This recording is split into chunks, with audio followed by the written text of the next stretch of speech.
ইউসাব্বিতুল্লাহুল্লাযীনা আমানু বিল কওলিস সাবিতি ফিল হায়াতিদ দুনিয়া ওয়া ফিল আখিরাহ ওয়া ইউদিল্লুল্লাহুল যালিমিন।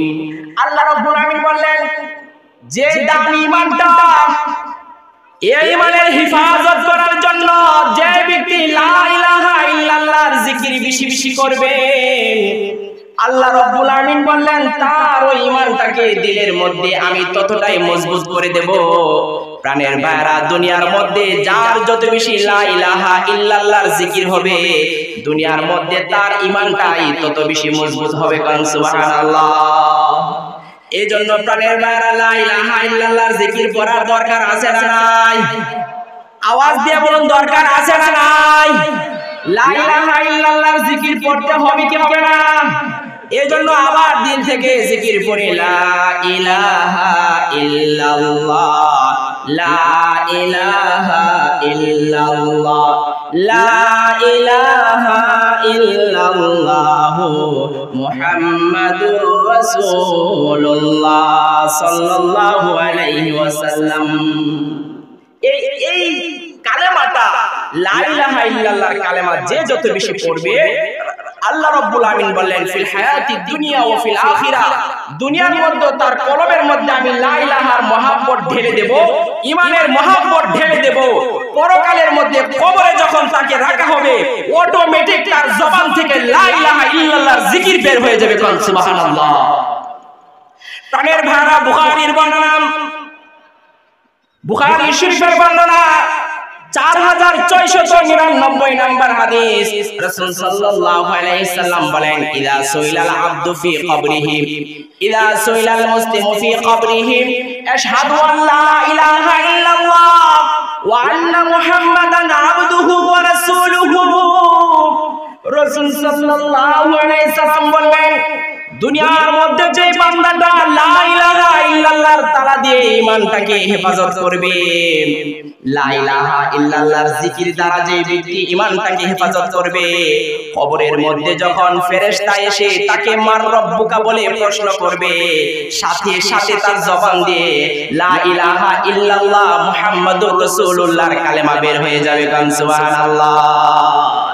এই জন্য প্রাণের দ্বারা এই কালেমা পড়ার দরকার আছে না নাই? এই কালেমা বেশি বেশি পড়তে হবে কি হবে না? কারণ প্রাণের দ্বারা আপনার ঈমানটা যদি মজবুত না হয়, ঈমানটা যদি পাকাপোক্ত না হয়, তাহলে কখনো কখনো মানুষগুলো সারা জিন্দেগি ঈমানের উপর থাকার পরেও মৃত্যুর আগে বেঈমান হয়ে দুনিয়া থেকে বিদায় হয়। নাউজুবিল্লাহ। সারা জীবন ঈমানের হেফাজত করেছে, কিন্তু মৃত্যুর আগে সে বেঈমান হয়ে চলে গেছে।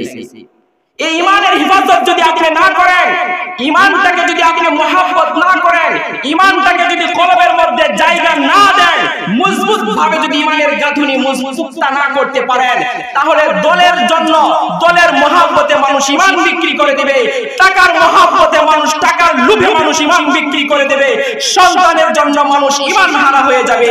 এই জন্য প্রাণের ভাইরা, ঈমানটাকে লা ইলাহা ইল্লাল্লাহর জিকির দ্বারা মজবুত করতে হবে।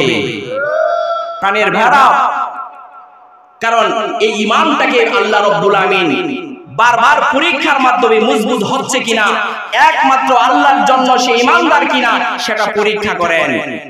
এজন্য প্রাণের ভাইরা বলছিলেন, ঈমানকে মজবুত করতে হবে। কারণ আল্লাহ রাব্বুল আমিন কখনো কাঁচা ঈমানকে গ্রহণ করেন না। যে ঈমানের মধ্যে মুনাফিকি থাকবে, ওই ঈমান আল্লাহ রাব্বুল আমিন গ্রহণ করেন না। আপনি ইসলামকেও ভালোবাসবেন, আবার কাফেরদেরকেও ভালোবাসবেন। আল্লাহ রাব্বুল আমিন বললেন, ওই ধরনের কাঁচা ঈমান আমার কাছে গ্রহণযোগ্য না। এই জন্য প্রাণের ভাইরা, ঈমানটাকে মজবুত করতে হবে। আল্লাহ রাব্বুল আমিন ঈমানদারের ঈমানকে পরীক্ষা করেন কখনো বিপদে। আল্লাহ রাব্বুল আমিন কখনো ঈমানদারের ঈমানটাকে পরীক্ষা করেন তার সামনে বিভিন্ন ধরনের প্রেক্ষাপটের মাধ্যমে। কারণ সে আল্লাহকে ভালোবাসে না সন্তানকে ভালোবাসে, সে আল্লাহকে ভালোবাসে না নিজের বাড়িকে ভালোবাসে, সে আল্লাহকে ভালোবাসে না নিজের দলকে ভালোবাসে। এইটা যাচাই করার জন্য আল্লাহ বিপদ দিয়ে বান্দার ঈমানকে পরীক্ষা করেন। কোন ঠিক না বেঠে? কখনো কখনো আল্লাহ রাব্বুল আলামিন ঈমানদারের ঈমানটাকে বিপদ দিয়ে পরীক্ষা করেন। কখনো কখনো আল্লাহ রাব্বুল আলামিন ঈমানদারের ঈমানটাকে বিভিন্ন ঘটনার মাধ্যমে পরীক্ষা করেন। যেরকম সাহাবায়ে কেরাম মক্কার জিন্দেগিতে যখন 13 বছর ছিলেন, ওই সময় আল্লাহ রাব্বুল আলামিন যে ঈমান আনতো তাকে বিপদ দিয়ে পরীক্ষা করতেন। গান সুবহানাল্লাহ। সে ঈমানদার কিনা, আল্লাহকে মহব্বত করে নাকি বাড়িকে মহব্বত করে, আল্লাহকে মহব্বত করে নাকি বিবিকে মহব্বত করে, এটা দেখার জন্য আল্লাহ রাব্বুল আলামিন কখনো কখনো অনেক কিছু দিয়ে পরীক্ষা করেন। সূরা বাকারার 155 নম্বর আয়াতের মধ্যে আল্লাহ বলেন, ওয়ালা নাবলুওয়ান্নাকুম বিশাইইন মিনাল খাউফি ওয়াল জু' ওয়া নাকসিম মিনাল আমওয়ালি ওয়াল আনফুসি ওয়াস সামারাত। কখনো কখনো মৃত্যু দিয়ে আল্লাহ মানুষের ঈমান পরীক্ষা করেন। এইজন্য প্রাণের ভাইরা, আল্লাহ রাব্বুল আলামিন মক্কা 13 বছর জিন্দেগিতে সাহাবায়ে কেরামকে ঈমানের পরীক্ষার জন্য হিজরত করার জন্য ঘোষণা দিয়েছেন। আল্লাহ রাব্বুল আলামিন তার হাবিব প্যারা নবী মুহাম্মদ সাল্লাল্লাহু আলাইহি সাল্লামকে বলেছেন, ইয়া রাসূলুল্লাহ, আপনার সাহাবীদেরকে বলেন মক্কার মধ্যে 13 বছর তারা কষ্ট করেছে। আপনার সাহাবীদেরকে বলেন মদিনার দিকে হিজরত করার জন্য। হিজরত বুঝেন তো আপনারা? মদিনা ছাইরা যাইতে হবে কোথায়? আবার বলেন মদিনা ছাড়া কোথায় যাইতে হবে? এবার বলেন মদিনা ছাইরা যদি মক্কা ছেড়ে যদি মদিনায় যেতে হয়, বাড়িঘর সাথে নিয়ে যেতে পারবো? খেত জমিন পাথর নিয়ে যেতে পারবো? কিচ্ছু নিয়ে যেতে পারবো না। আরো কি দেখেন, ছেলে মুসলমান তো বাবা কাফের, বাবা মুসলমান তো ছেলে কাফের, বিবি কাফের। এবার বলেন ঈমানের পরীক্ষা দিতে গিয়া হিজরত করে যদি মদিনায় যেতে হয়, তাহলে যে কাফের ছেলে সে সাথে যাবে না মক্কাতে থেকে যাবে? আওয়াজ দিয়ে বলেন, সাথে যাবে না মক্কাতে থেকে যাবে? প্রাণের ভাই, আল্লাহ রাব্বুল আলামিন সাহাবায়ে কেরামের ঈমান পরীক্ষার জন্য হিজরত করার ঘোষণা করে দিলেন। যাও মক্কা থেকে মদিনার দিকে হিজরত করে চলে যাও। আল্লাহ রাব্বুল আলামিন দেখতে চাচ্ছেন বিবিকে ছেড়ে মক্কা থেকে মদিনায় যেতে পারে কিনা, নিজের সাজানো বাড়ি ঘরগুলো ছেড়ে মক্কা থেকে মদিনায় যেতে পারে কিনা, নিজের বিশাল সম্পত্তিগুলো ছেড়ে ফেলে দিয়ে মদিনায় যেতে পারে কিনা। আল্লাহ রাব্বুল আলামিন হিজরত করার ঘোষণা করে দিলেন। প্রাণের ভাইরা, এরপরে যারা হিজরত করবে না, আল্লাহ রাব্বুল আলামিন সেই সমস্ত মানুষদের সাথে হিজরতকারীদেরকে ঘোষণা দিয়ে দিলেন, যারা হিজরত করে নাই তাদের সাথে তোমাদের কোনো সম্পর্ক নাই। গান সুবহানাল্লাহ।